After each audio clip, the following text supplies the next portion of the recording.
Hi guys, welcome back to another session. जैसा आप जानते हैं हम लोग बात कर रहे हैं ईपीएफओ एग्जाम की। सब्जेक्ट जो शुरू किया हुआ है हमने that is social security in India. Social security in India के मैंने आपको बता दिया है कि इसमें हमें दो चीजें कवर करनी पड़ती हैं। दैट इज इसका थोड़ा सा थियोरेटिकल पार्ट, उसके बाद जो हमें पता ही है एक्ट्स एंड स्कीम्स तो हमें कवर करनी ही पड़ती हैं, लेकिन थियोरी को हम लोग छोड़ देते हैं, आपके लिए बहुत इंपॉर्टेंट है। हमने ऑलरेडी एक पार्ट इसका कर लिया है जिसमें हमने थ्योरी को शुरू कर लिया है, जिसमें हमने बात की है मेन जो चीजें कवर की दैट इज डेफिनेशन, प्लस इसमें जो भी एसोसिएशंस इन्वॉल्व हैं वो हमने यहाँ पर अभी तक जिन्होंने भी इसके लिए इसको शुरू करने के लिए जो भी काम किए हैं वो सारे हमने चीजें कवर कर ली हैं। आज हम इसका थोड़ा सा कॉन्स्टिट्यूशनल फ्रेमवर्क जैसा है, लाइक बेसिकली कि क्या क्या आर्टिकल्स बनाए गए थे जिसमें हम लोग सोशल सिक्योरिटी से रिगार्डिंग बात करते हैं, वो कवर करेंगे। एंड उसके बाद जो है थोड़ा स्कीम्स के लिए एक बेस रेडी कर लेंगे कि स्कीम्स में हम लोग किस तरीके से सेक्टर्स में उसको कवर करते हैं। क्लियर है? तो इस हिसाब से हमारा थ्योरेटिकल पार्ट जो है आज ही के सेशन में हमारा कवर हो जाएगा, तो ध्यान से देखना। स्टार्ट करेंगे। यहाँ पर देख लो, तो कॉन्स्टिट्यूशनल प्रोविजंस क्या है फॉर लेबर वेलफेयर। सबसे पहली चीज मैंने आपको बताया था कि यहाँ पर जो मेन सोशल सिक्योरिटी में जो एक मेन जो चीज है काम करती है दैट इज डीपीएसपी। हमने लास्ट सेशन में ही शुरू कर लिया था, that was DPSP, directive principles जो हमारे स्टेट पॉलिसी वाले, जो बेसिकली स्टेट गवर्नमेंट को बताते हैं कि आपको किस किस तरीके से काम करना है लोगों के वेलफेयर के लिए। तो वहां पर जो मेन आर्टिकल्स हमारे कवर होते हैं दैट इज 36 से 51 जो हम लोग इसमें पूरी तरीके से कवर करते हैं, जिसमें अलग अलग आर्टिकल्स में इंपॉर्टेंट पॉइंट्स इन्होंने मेंशन किए हैं। तो काफी सारे पॉइंट्स जो हैं सोशल सिक्योरिटी के वो डीपीएसपी से ही लिए गए हैं। वो एक बार थोड़े थोड़े आर्टिकल्स हम लोग कवर कर लेते हैं। तो कॉन्स्टिट्यूशनल प्रोविजंस क्या है लेबर वेलफेयर के लिए, तो नीड क्या है लेबर वेलफेयर की, आपको पता है कि इसको अच्छे से जो है हमारे कॉन्स्टिट्यूशन में एम्फोसाइज किया गया है। लोगों के देखो वेलफेयर का मतलब क्या है, कल्याण। किसी के लिए हम लोग उनके अच्छी जिंदगी के लिए कुछ कर रहे हैं, उनको बेनिफिट्स प्रोवाइड करवाने के लिए कुछ काम कर रहे हैं। तो नीड जो है इसकी लेबर वेलफेयर की वो बहुत अच्छे से एम्फोसाइज की गई है in the free India by the constitution which laid down the following articles in the constitution of India. Now this is very important। आपसे यही ऐसे इसी तरीके से स्टेटमेंट देके आर्टिकल का नंबर पूछा जा सकता है, या आर्टिकल नंबर देके आपसे कॉन्स्टिट्यूशन में वो ब्रीफिंग क्या है उसकी आपसे पूछी जा सकती है। तो आपको दोनों लेवल से आर्टिकल्स अच्छे से देख लेना। यही मेन आर्टिकल्स है जो मैंने यहाँ पे आपके लिए मेंशन कर दिए हैं। सबसे पहले आपके पास है आर्टिकल 32। तो आर्टिकल 32 में क्या पॉइंट मेंशन्ड है, the state shall make effective provision for securing the right to work, to education and to public assistance in case of unemployment, old age, sickness, disablement and the other cases of undeserved want। तो basically क्या है यहाँ पे वो article 32 क्या बोल रहा है कि सरकार जो है बेसिकली स्टेट जो है राज्य जो है उसको हर तरीके से प्रोविजंस बनाकर रखने चाहिए हैं ताकि वो right to work, education and अगर किसी भी तरीके की पब्लिक असिस्टेंस देनी है वो दे सके इन द केसेस ऑफ अगर कोई अनएम्प्लॉयमेंट का शिकार है या जिसके पास जॉब नहीं है और वो करना चाहता है, कोई बुजुर्ग इंसान है, कोई बहुत ज्यादा बीमार है, किसी तरीके से भी जो है उसको काम करने में अब वो डिसेबलमेंट आ चुकी है, या कोई भी ऐसी अन्य सिचुएशंस हैं जो वांटेड नहीं है, अनडिजर्व्ड है। क्लियर है? नेक्स्ट देखो, उसके बाद बात करेंगे आर्टिकल 33 की, the state shall make provisions for securing just and human conditions of work and for maternity relief. तो बेसिकली आर्टिकल 33 क्या बोलता है, जो हम इतने टाइम से बात कर रहे हैं, हमने इनफैक्ट लेबर लॉ में भी काफी सारे एक्ट्स ऐसे ही देखे हैं जहां पे वो यही पॉइंट को एम्फोसाइज करते रहते हैं कि जो लेबर है वो बहुत ही खराब सिचुएशन में, बहुत ही इनह्यूमन वे से जो है काम कर रही है, उनके कंडीशंस अच्छे होने चाहिए। तो आर्टिकल 33 बिल्कुल इसी के प्रोविजंस को सिक्योर करने के लिए बनाया गया है। ठीक है, ऑल्सो मैटरनिटी रिलीफ भी इसमें एडेड फैक्टर है।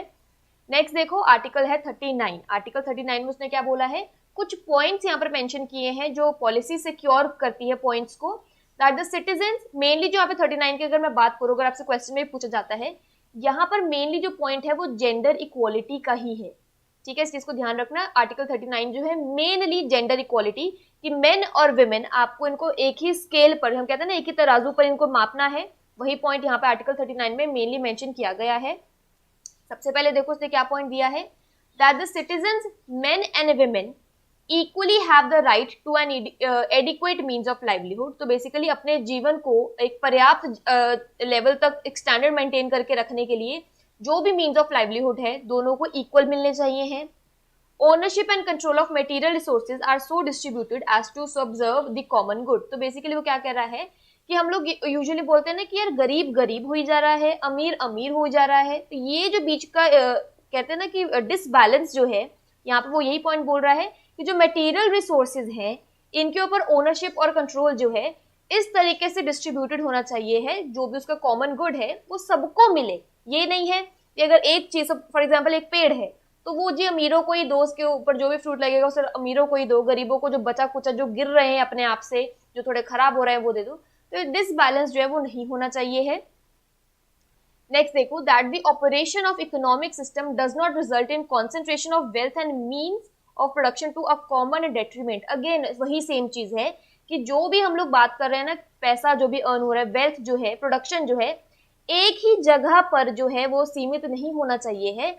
हर कोई जो उसको डिजर्व करता है वो सबको मिलना चाहिए है। तो वो एक जगह पर जो इकट्ठा नहीं, उसकी रुकावट नहीं होनी चाहिए है, हर जगह बंटना चाहिए।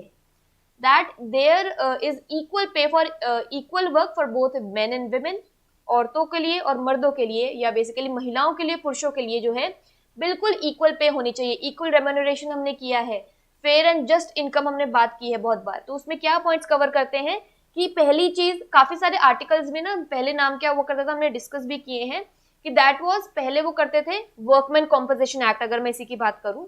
अब that is not workman compensation act, now it is employees compensation act. Reason being कि वर्कमैन जो है बहुत ही रिजिड सा वर्ड लगता था, उसमें उनको लगता था कि वर्कमैन जो है थोड़ा सा जेंडर बाइस्ड सा लगता है।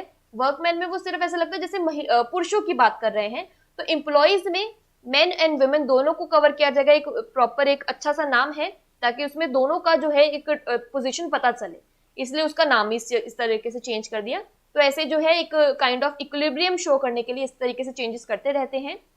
उसके बाद देखो, that the health and strength of workers main and women and the tender age of children are not abused and the citizens are not forced by the economic necessity to enter a vocation unsuited for their age or strength।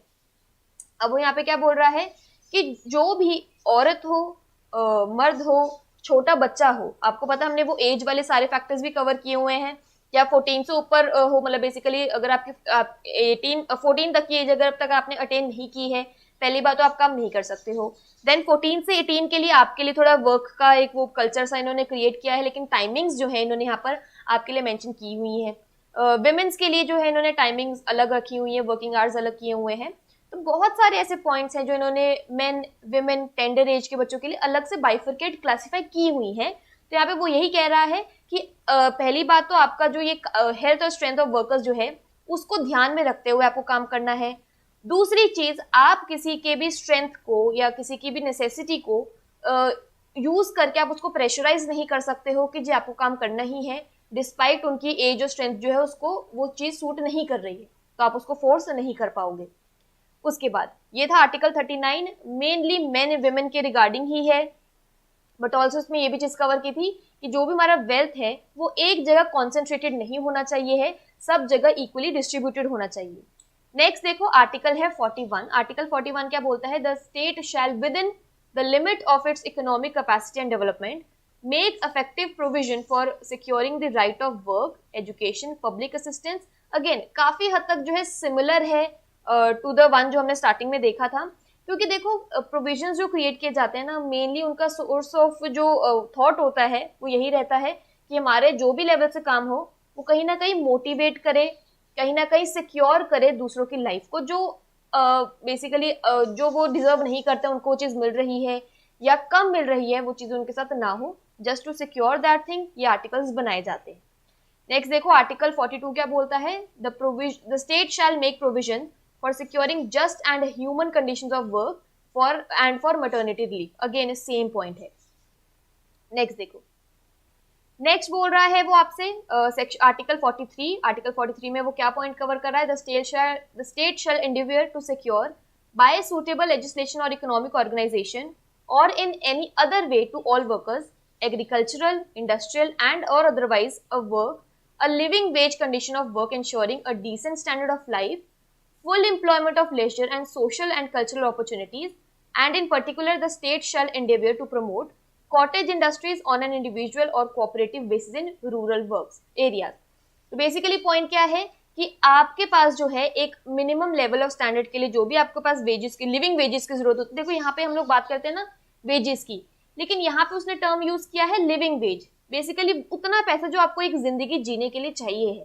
ठीक है, तो article 43 आपको यही stress out करता है point कि आपका जो एक नॉर्मल आपको एक वेज स्टैंडर्ड की जरूरत है, जो आप जिसको आपको पूरी जिंदगी नॉर्मल बिताने के लिए जरूरी है, नॉट लग्जरी बट नेसेसिटी, तो ये जो है आपको इस तरीके से सिक्योर करना है, लेजिस्लेशन इसके लिए काम करे और इकोनॉमिक ऑर्गेनाइजेशन इसके लिए काम करे कि यहाँ पर जो हम लोग इस तरीके से एक अपॉर्चुनिटीज जो है ऐसे लोगों के लिए क्रिएट कर सकें। क्लियर है? नेक्स्ट देखो, आर्टिकल 43A आपसे क्या बोलता है? The state shall take steps by suitable legislation on in any other way to secure participation of workers in development of undertakings, establishments और other organisation engaged in any industry. Basically क्या है कि उनका एक पार्टिसिपेशन जो है, हम लोग हमेशा बोलते हैं वर्कर्स पार्टिसिपेशन इन मैनेजमेंट, तो बेसिकली इसको सिक्योर करने के लिए उन्होंने आर्टिकल 43A बनाया हुआ है। The welfare of the labouring classes must be one of the first cares of every employer. तो लेबर क्लास की जो वेलफेयर है वो हर एम्प्लॉयर के लिए सबसे पहले प्रायोरिटी होनी चाहिए है। Betterment of worker conditions must proceed more from the employers down rather than be forced up by the demands from below. तो बेसिकली यहाँ पे वो क्या कह रहा है कि जो वो बेटरमेंट की हम लोग बात कर रहे हैं वो ऊपर से नीचे आनी चाहिए है, रादर कि अगर आपको लेबर वाला जो है आपको फोर्स कर रहा है जी हमें ये डिमांड है हमारी पूरी करिए, हमारी ये वर्किंग कंडीशंस थोड़ी ठीक करिए, रादर वो फ्लो नीचे से ऊपर जाए, वो ऊपर से नीचे की तरफ आना चाहिए है। एम्प्लॉयर को पहले ही एम्प्लॉय के लिए सारी चीजें सोच के रखनी चाहिए है कि हम लोग किस तरीके से उनकी वर्किंग कंडीशंस को बेटर से बेटर कर सकते हैं। ठीक है, यही पॉइंट इसने यहाँ पे बोला, बहुत ही ब्यूटीफुली इसको लिखा गया है, इसको अच्छे से देख लेना। नेक्स्ट देखो, it is so important because if labour is well tended, well housed, well fade, well looked after, it is not only an asset to the employer but serves to raise the standard of industry and labor in the country। तो basically क्या point है कि अगर मेरा employ जो है वो अच्छी तरीके से जो एक जिंदगी है वो बिता रहा है, अच्छे से उसको खिलाया जा रहा है, उसके अच्छे से देख रेख की जा रही है, तो ये ना ही सिर्फ एम्प्लॉयर के लिए एक एसेट की तरह, एक संपत्ति की तरह काम करेगा, बट ऑल्सो ये जितने भी कंट्री के इंडस्ट्रीज और लेबर्स होंगे उनके लिए भी एक स्टैंडर्ड जो है रेज करेगा। नेक्स्ट देखो, labour welfare activities are the useful adjunct to motivational approach. Simple सी चीज है, हर बार सिर्फ बैठ के समझाना ही मोटिवेट करने की जरूरत नहीं होती है।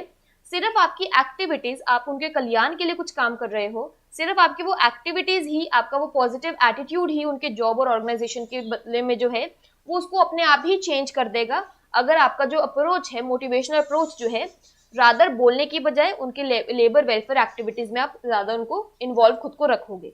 ठीक है, therefore welfare is also fundamentally in the interest of a larger society as the health, happiness and efficiency of each individuals connotes the general well-being of all। Crux में अगर मैं बात करूं, हमने बात कर लिया कि अगर वो वेल टेंडेड है, उनके पास घर अच्छा है, मतलब उनको अच्छे से घर में घर दिया गया है, अच्छे से वो खाना खा पा रहे हैं, उनका अच्छे से ध्यान रखा जा रहा है, वो मोटिवेट हो रहे हैं उन एक्टिविटीज की वजह से, तो इवेंचुअली वो बहुत ही पॉजिटिव मूड से काम करेंगे, बहुत ही हैप्पी रहेंगे, उनकी हेल्थ भी अच्छी रहेगी, उनकी मेनली एफिशिएंसी भी अच्छी रहेगी। तो ये सिर्फ ना ही एम्प्लॉयर के लिए, उसकी इंडस्ट्री के लिए अच्छा है, बट ऑल्सो अगर मैं इसका लार्जर प्रोस्पेक्ट देखूं तो पूरी की पूरी सोसाइटी के लिए भी एक बहुत ही इंपॉर्टेंट और एक बहुत ही अच्छा एस्पेक्ट बनकर रहेगा। ठीक है, नेक्स्ट देखो, the concept of welfare is a dynamic in nature and vary from country to country and from time to time. देखो, मेन इसका पर्पस हमें ये हमेशा बोल देते हैं कि जो कॉन्सेप्ट है ये डायनामिक है, मतलब बेसिकली ऐसा नहीं है कि एक ही स्पीड से चलता रहता है, ये चेंज होता रहता है और country to country, time to time जो चेंज होता रहता है। एंड इसका रीजन बहुत ही सिंपल है कि हम लोग जो ऑर्गेनाइजेशंस की, इंडस्ट्रीज की, एम्प्लॉयर्स की बात कर रहे हैं, they all are human beings. हर जगह का कल्चर, हर जगह का वैल्यू सिस्टम, हर जगह का सोशल इंस्टीट्यूशन जो है वो डिफरेंट है। हर चीज में जो उनका बैकग्राउंड है वो हर किसी का बैकग्राउंड डिफरेंट है, क्योंकि we are talking about human beings, उसमें जो भी लोग इन्वॉल्व हैं वो सारे ह्यूमन बींग्स हैं, सबका पीछे से जो भी कल्चर आ रहा है वो अलग है, इसीलिए चीजें जो है कंट्री टू कंट्री भी बदल जाती हैं। तो दिस इज वेरी इंपॉर्टेंट, ये डायनामिक इन नेचर है। तो ये चीज हमें ध्यान रखनी है कि हम लोग सोचे जी वो अमेरिका की एक कंपनी थी, उसमें ये लगा था तो हम भी यहाँ पे यही लगाएंगे, ये आप नहीं कर पाओगे, क्योंकि वहां का कल्चर कुछ और है, हमारे यहाँ पे कल्चर कुछ और है। तो इस वजह से जो है चीजें आपको अकॉर्डिंगली वेरी करके रखनी पड़ती हैं। And even in the same country, अगर मैं सेम कंट्री की भी बात करूं, हर जगह का वैल्यू सिस्टम, उनका social institution, degree of industrialisation और उनका जो एक जनरल लेवल होता है सोशल एंड इकोनॉमिक डेवलपमेंट का, वो कंप्लीटली डिफरेंट है। उनके बैरियर्स डिफरेंट हैं, फैमिली प्रॉब्लम्स डिफरेंट है, तो चीजें वेरी करती हैं। क्लियर है? नेक्स्ट देखो, अभी हमने बात की है कॉन्स्टिट्यूशनल प्रोविजंस जो बनाए गए हैं। Let's just talk about constitutional framework क्या है उस लेबर लेजिस्लेशन में। बेसिकली यहाँ पे उसने फंडामेंटल राइट्स बताए हैं आपको कि आपके फंडामेंटल राइट्स क्या हैं जिसके हिसाब से आपको काम करना चाहिए है। तो Indian constitution serves as the most important basis for labour laws in our country. Simple सी चीज है, मैंने आपको हमेशा एक ही चीज बताई है कि हम लोग अगर वर्बली कुछ, मैं आपको बता रही हूँ कि जी ऐसा होना चाहिए है, तो कोई भी नहीं सुनेगा। वही चीज जब हमारे कॉन्स्टिट्यूशन में लिखी गई है तो आपको मानना ही पड़ेगा, क्योंकि आप उसके लिए आपको उसको हम कहते हैं we are bound to do that. ठीक है, हमें वो चाहे मन हो ना हो पर हमें वो करना पड़ता है क्योंकि हमारे कॉन्स्टिट्यूशन में लिखा गया है। तो हमारे जितने भी लेबर लॉज है उनका इंपॉर्टेंट बेसिस जो है वो क्या है, जो हमारे इंडियन कॉन्स्टिट्यूशन है, क्योंकि उसमें मेंशन है तो वो एक इंपॉर्टेंट हमारे लिए चीज बन जाती है फॉलो करने के लिए। Labour legislation in India is design to fulfil the pledge and ideology enshrined in the Indian constitution. तो हमारा जो लेबर लेजिस्लेशन है वो इस तरीके से बनाया गया है कि जो हमारे कॉन्स्टिट्यूशन है उसमें जो भी पॉइंट्स लिखे गए हैं हम लोग उसको अच्छे से फुलफिल कर सकें। उन्होंने प्लेज ही यही लिया है, वो कहते हैं ना ओथ ले रखी है कि हम लोग उसके जो भी पॉइंट्स है उसको अच्छे से फुलफिल करने की कोशिश करेंगे। तो लेजिस्लेशन का यही पूरी की पूरी कोशिश रहती है हमेशा ही कि कॉन्स्टिट्यूशन में जो भी पॉइंट्स है उनको अच्छे से एंश्राइन, मतलब उसकी जो भी आइडियोलॉजी है उनको हमेशा पुट फॉरवर्ड करके रखें।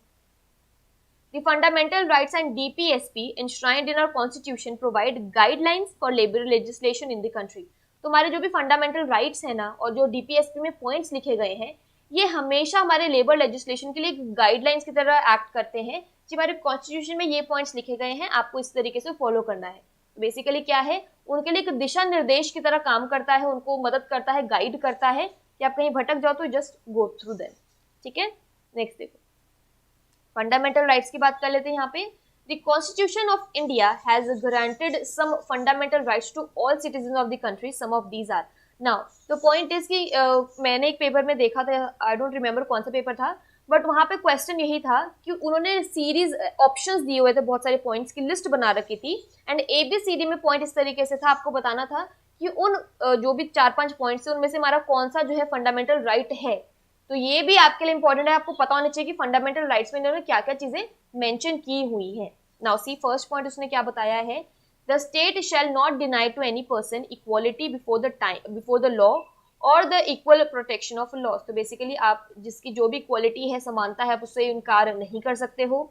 There shall be equality of opportunity to all citizens in matter relating to employment और appointment to any office under the state. तो आपको जो है इक्वालिटी देनी है, अपॉर्चुनिटी सबको इक्वल देनी है। जो भी किसी भी टाइम पे एम्प्लॉयमेंट में जा रहा है तो उसके पास इक्वल अपॉर्चुनिटी होनी चाहिए है कि वो अच्छे से अपॉइंटमेंट अपनी ले सके। बेसिकली यहाँ पे पॉइंट ये है कि आप जेंडर बेस्ड जो है या किसी भी तरीके से और कास्ट क्रीड के बेसिस पे भी आप किसी को उसकी पावर या उसकी जो भी राइट्स होते हैं उसको छीन नहीं सकते हो। All citizens will have the right to form associations और यूनियन। आपको पता है कि यूनियन बनाने का, एसोसिएशन बनाने का सबके पास राइट होता है, जिससे हम लोग काफी बार अपने एम्प्लॉइज को रोक देते हैं, जी आप ये यूनियन नहीं बना सकते हो, जबकि ये हमारे फंडामेंटल राइट है, कोई इसको रोक नहीं सकता है। People will have freedom of speech and freedom of assembly.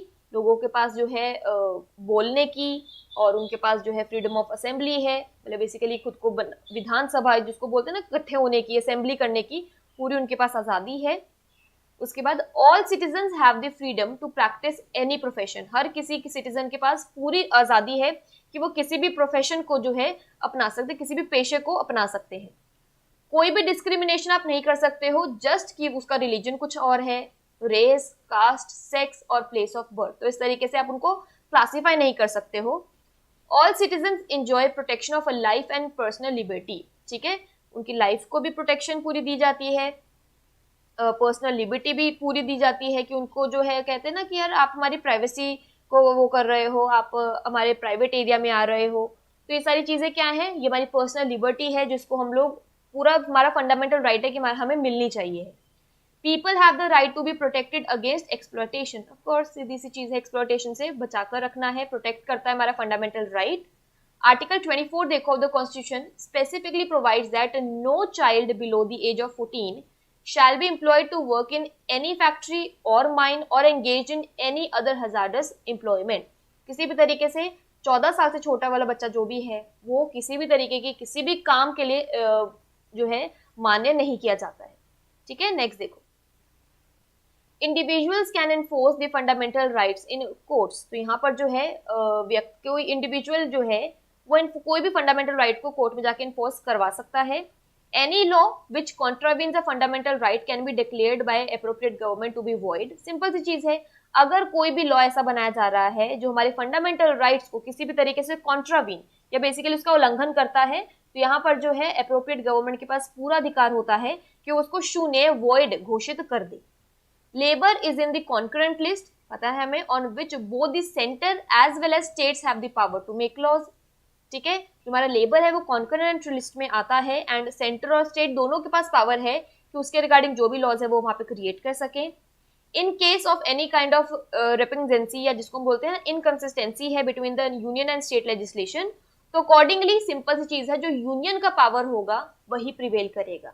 Point क्या है यहाँ पे देखो, ऑल दो कॉन्करेंट लिस्ट है, सेंटर एंड स्टेट दोनों चीजें इसमें उनके पास पावर है कि कोई भी लॉ जो उनके लिए बना सके, लेकिन अगर किसी भी तरीके की कोई भी गड़बड़ी सामने आती है या कोई भी दिक्कत सामने आती है एंड हमें चूज करना होता है स्टेट एंड सेंटर के बीच में, तो यहाँ पर जो मेन रोल होगा वो किसका होगा, यूनियन का होगा। यूनियन एज इन कि जो हमारा सेंटर है मेनली उन्हीं की यहाँ पर फिर चलती है। ठीक है, आगे देखो। अच्छा, अब यहाँ पे देखो, हमने वैसे जब पार्ट 1 किया था तो मैंने आपसे हिस्ट्री ऑलरेडी डिस्कस कर ली थी थोड़ी सी वहां पर, और मैंने बहुत सारे एसोसिएशंस भी आपसे डिस्कस कर रखे हैं, लेकिन मैंने आपको बताया था कि थोड़ा सा हम लोग इसको ओवरव्यू और थोड़ा डिटेल में देख लेंगे। तो एक बार ओवरव्यू यहाँ पे चेक कर लो, सोशल सिक्योरिटी कैसा है हमारा इंडिया में। तो यहाँ पे देखो, इंडिया का सोशल सिक्योरिटी सिस्टम जो है, इसमें नंबर ऑफ स्कीम्स हैं, प्रोग्राम्स हैं जो फैलाए हुए हैं, इन्होंने स्प्रेड आउट किए हुए through variety of laws and regulations. And we all know, मैंने इसीलिए आपको लेबर लॉ पहले कराया है, पर्पस बहुत ही सिंपल सा है कि उससे हमें काफी सारा आइडिया लग जाता है। उसमें हमने अराउंड 16 to 17 इंपॉर्टेंट लॉज किए हैं, जिसके विद इन भी बहुत सारी चीजें हमने कवर की हैं, पॉइंट्स हमें पता चले हैं कि हमारा जो सोशल सिक्योरिटी सिस्टम है इंडिया का, इसमें बहुत नंबर ऑफ स्कीम्स प्रोग्राम्स बनाए हुए हैं जो हमने लॉज एंड रेगुलेशंस के थ्रू स्प्रेड आउट किए हुए हैं। Keep in mind however that the government controlled social security system in India applies to only a small portion of the population. Now the point is कि हम लोग इतनी बात करते हैं, इतने n नंबर ऑफ लॉज और स्कीम्स बनाई गई हैं, लेकिन एक्चुअली में जो इसकी एप्लीकेबिलिटी है वो बहुत ही स्मॉल पॉपुलेशन पर ही लगती है। हमारे पूरे अगर मैं पूरे पॉपुलेशन की बात करूँ, बहुत ही स्मॉल पोर्शन पर लगती है। Furthermore, the social security system in India includes not just an insurance payment of premium into government funds जैसे चाइना में होता है, but also lump sum employer obligation. We all know, provident fund की हमने बात की थी जब हमने वो एम्प्लॉय प्रोविडेंट फंड वाला एक्ट कवर किया था, तो वहां पे हमने यही चीज देखी है कि जो हम लोग बात करते हैं ना कि सिर्फ इंश्योरेंस प्रीमियम हम लोग पे कर रहे हैं अपनी लाइफ के लिए, ऐसा नहीं है। कंपनीज में अगर बात कर रहे हैं तो अगर एम्प्लॉय अपने लिए कुछ कंट्रीब्यूट कर रहा है तो एम्प्लॉयर भी सेम रेट ही कंट्रीब्यूट कर रहा है उस एम्प्लॉय के लिए। तो यहाँ पर वही बात कर रहे हैं कि इंडिया में ये it's not only insurance payment of premiums into government funds, but also यहाँ पे एम्प्लॉयर की ऑब्लिगेशंस भी होती है एक लमसम सम जो है पे करने की। क्लियर है? नेक्स्ट देखो, जनरली इंडिया में अगर मैं बात करूँ सोशल सिक्योरिटी स्कीम्स की, तो वो कुछ इंश्योरेंसेस, सोशल इंश्योरेंसेस कवर करते हैं, जैसे पेंशन के लिए health insurance and medical benefit, disability benefit, maternity benefit and gratuity. ये पॉइंट्स हम लोग बहुत बार देख चुके हैं। While a great deal of Indian population is in unorganized sector and may not have an opportunity to participate in each of these schemes, Indian citizens in the organized sector include those employed by foreign investors also, and their employers are entitled to being covered under above schemes. Now the point is, मैंने आपसे starting में ही बोला था कि यहाँ पर जब हम सोशल सिक्योरिटी स्कीम्स की बात करते हैं, मेनली जो है सरकार ने क्या किया हुआ है, क्योंकि जो हमारा मेन पोर्शन है ऑर्गेनाइज सेक्टर्स पे ज्यादा हमारे एक्ट्स बनाए गए हैं, तो इन्होंने क्या किया है social security point of view से इसको बाइफरकेट कर दिया है under 2 heads, organised and unorganised. ठीक है, ऑर्गेनाइज्ड के लिए एक्ट्स पहले बहुत ज्यादा थे, लेकिन अब अनऑर्गेनाइज्ड के लिए भी टाइम टू टाइम बहुत स्कीम्स बन रही हैं, बहुत ही ज्यादा बन रही है। जो हमारे मेनली रहती है प्रधानमंत्री फलानी स्कीम या इंदिरा गांधी ऐसे स्कीम, कोई नेशनल स्कीम, तो ये सारी हमारी मेनली अनऑर्गेनाइज्ड स्कीम सेक्टर के लिए बनाई जाती है। ठीक है, आगे देखो, the applicability of mandatory contribution to social insurance is valid. ठीक है, बेसिकली क्या है कि जो हमारी मैंडेटरी कॉन्ट्रीब्यूशंस हैं सोशल इंश्योरेंस की, वो अलग है। ऐसा नहीं है कि एक ही रहती है, वो अलग अलग वेरी करती है। Some of the social insurance require employer contribution from all companies, some from companies जहाँ पे मिनिमम 10 या उससे ज्यादा एम्प्लॉयज हो, and some from companies with 20 और मोर एम्प्लॉयज। हमने बहुत सारे एक्ट्स कवर कर रखे हैं और हर जगह एक पॉइंट हम लोग देखते थे, दैट वाज एलिजिबिलिटी। ठीक है, हमने हर जगह ये पॉइंट पढ़ा है, कोई भी एक्ट हो, एलिजिबिलिटी का पॉइंट हमेशा देखते थे कि ये एक्ट जो है, पर्टिकुलर एक्ट किसके ऊपर लगेगा। तो एक किसके ऊपर लगेगा वाला पॉइंट जो है, दैट इज एलिजिबिलिटी। ठीक है, जिसमें हम लोग हमेशा ये कवर करते थे कि ये वाला एक्ट इस कंपनी में तभी लगेगा अगर इसमें 10 और मोर इंप्लॉइज हो। पर्टिकुलर एक्ट तभी लगेगा जब इसमें 20 और मोर इंप्लॉइज हो।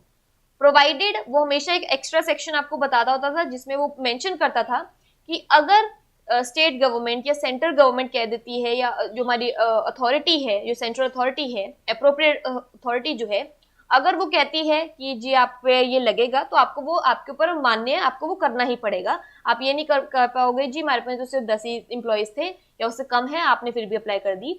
अगर आपको अप्रोप्रिएट गवर्नमेंट कह देती है जी आप पे लगेगा, तो आपको आपके ऊपर वो मान्य हो जाता है। ठीक है, बट अगेन इसमें भी वो पॉइंट्स रहते हैं, कवर करने वाले होते हैं। नेक्स्ट देखो, अब बात कर लेते हैं यहाँ पे एक ओवरव्यू की ऑर्गेनाइज्ड सेक्टर की। मैंने आपसे कहा कि हम लोग मेनली जो है इसमें दो सेक्टर्स की बात करते हैं, ऑर्गेनाइज्ड, अनऑर्गेनाइज्ड। बेसिक देखो, हम सबको पता है कि ऑर्गेनाइज्ड सेक्टर में हम लोग क्या बोलते हैं, वो चीजें जो ज्यादा थोड़ी संगठित है, थोड़ी ज्यादा फॉर्मल है, फॉर्म में है। ठीक है, द एंटरप्राइजेज और places of work where the terms of employment are regular, जहाँ पे हम लोग ऐसे नहीं है कि आपको 10 दिन के लिए हायर किया है, 1 महीने के लिए हायर किया, ऐसा नहीं है। जो आपका काम करने का एम्प्लॉयमेंट का जो टर्म्स एंड कंडीशंस है, वो काफी हद तक जो है यहाँ पर क्या रहती है, रेगुलर रहती हैं। एंड लोगों के पास जो उनका काम है वो अश्योर्ड वर्क है। ठीक है, ऐसा नहीं है कि काम बंद हो जाएगा कल जाके, ऐसा नहीं होता, अश्योर्ड वर्क होता है। कंपनीज जो है यहाँ पे रजिस्टर्ड होती हैं बाय द गवर्नमेंट, एंड उनको बहुत सारे रूल्स एंड रेगुलेशंस भी फॉलो करने पड़ते हैं, जो भी फैक्ट्रीज एक्ट में, मिनिमम वेजेस एक्ट में, payment of gratuity act, shop and establishment act, बहुत सारे एक्ट्स हैं। उनमें अगर आप आ रहे हो तो आपको जो है प्रॉपर रजिस्टर करवाना पड़ता है। वर्कर्स जो है यहाँ पे एम्प्लॉयमेंट की जो सिक्योरिटी है वो पूरे अच्छे से यहाँ पर एंजॉय करते हैं, क्योंकि उनकी रजिस्टर्ड है, उनका काम रेगुलर है, डेफिनेटली एक सिक्योरिटी जो है वो अच्छे से एंजॉय करते हैं। ऑल्सो उनका जो वर्किंग आवर्स होते हैं वो फिक्स होता है। आपको पता है, हमने बहुत सारे एक्ट्स देखे, उनमें यही वो पूरे में यही बात करते रहते हैं, वर्किंग आवर्स फिक्स होने चाहिए। इनफैक्ट जब इंटरनेशनल लेबर लॉ बनी थी, जो हमारी बिल्कुल ILO जिसकी बात कर रही हूँ मैं, लेबर ऑर्गेनाइजेशन की, तो उस टाइम भी क्या था, उन्होंने शुरुआत ही किस चीज से की थी कि जी वर्ल्ड वॉर जो आपका 1 हुआ है, इसके बाद से हमें पता चल गया कि लेबर की जिंदगी बिल्कुल आपने इंसेन कर रखी है। तो इट इज सबसे पहली चीज क्या है कि आप जरा वर्किंग आवर्स को फिक्स किया जाएगा, सबसे पहली चीज। तो यही पॉइंट है कि तब से वो चीज चलती ही आ रही है, अगर ज्यादा काम कर रहे हो आपको ज्यादा पैसे मिलेंगे। और अभी रिसेंट जो बजट आया है, या रिसेंट जो भी अमेंडमेंट्स चल रही हैं, उसमें सबसे पहली चीज जो कोड्स बन गए हैं, उसमें पहली चीज ही यही कही गई है कि अगर आप जब 15 मिनट भी ज्यादा काम करा रहे हो तो आपको उसके लिए एक्स्ट्रा पे करना पड़ेगा। दूसरी चीज, अगर आप किसी हॉलीडे पे काम करा रहे हो, लाइक फॉर एग्जांपल छुट्टी है और आपको उस दिन काम करवाया जा रहा है, तो आपको डबल द सैलरी पे करनी पड़ेगी उस एम्प्लॉय को, अगर आपने छुट्टी वाले दिन उसे काम कराया है। तो ये एक्स्ट्रा प्रोविजंस जो है कब मिलते हैं, अगर आप ऑर्गेनाइज्ड सेक्टर में होते हो। वर्कर को एंजॉयमेंट मिलती है, बेनिफिट्स उसको मिलते हैं, लाइक कोई पेड लीव है, PF का मिलता है, मेडिकल बेनिफिट है, ये सारे जो है बेनिफिट्स उनको मिलते हैं। नेक्स्ट देखो, एक ओवरव्यू देख लेते हैं यहाँ पे अनऑर्गेनाइज्ड सेक्टर का भी। द एंटरप्राइजेज और places of work are not registered by the government and does not follow any rules and regulations. Simple सी चीज है, अनऑर्गेनाइज्ड है, असंगठित है। पर्पस क्या है इसका, जी काम चल रहा है, फ्रेम उन्होंने किया हुआ है खुद को। एंड यहाँ पे एक सिंपल सी पॉइंट होती है जो आपको ध्यान रखना है, क्योंकि अनऑर्गेनाइज्ड है, असंगठित है, किसी भी तरीके की कोई आप पे गवर्नमेंट का कोई कंट्रोल नहीं हो पाएगा, क्योंकि आप रजिस्टर्ड ही नहीं हो, तो डेफिनेटली आप कोई भी रूल या रेगुलेशन फॉलो नहीं करते हो।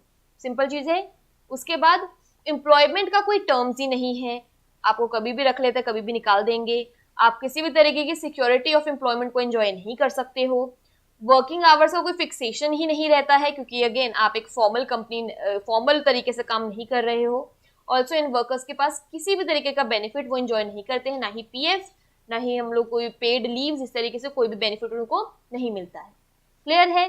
दोनों सेक्टर्स की बात कर ली है हमने, एक बार देख लेते हैं कि इसमें हम लोग कौन से एक्ट्स को कवर करते हैं। सबसे पहले देखो एक्ट जो हम लोग ऑर्गेनाइज्ड सेक्टर के लिए कवर करते हैं। अब यहाँ पे आप देख लोगे कि हमने सब कवर किया हुआ है। एम्प्लॉय का स्टेट इंश्योरेंस एक्ट हमने कवर किया हुआ है, 1948 का था।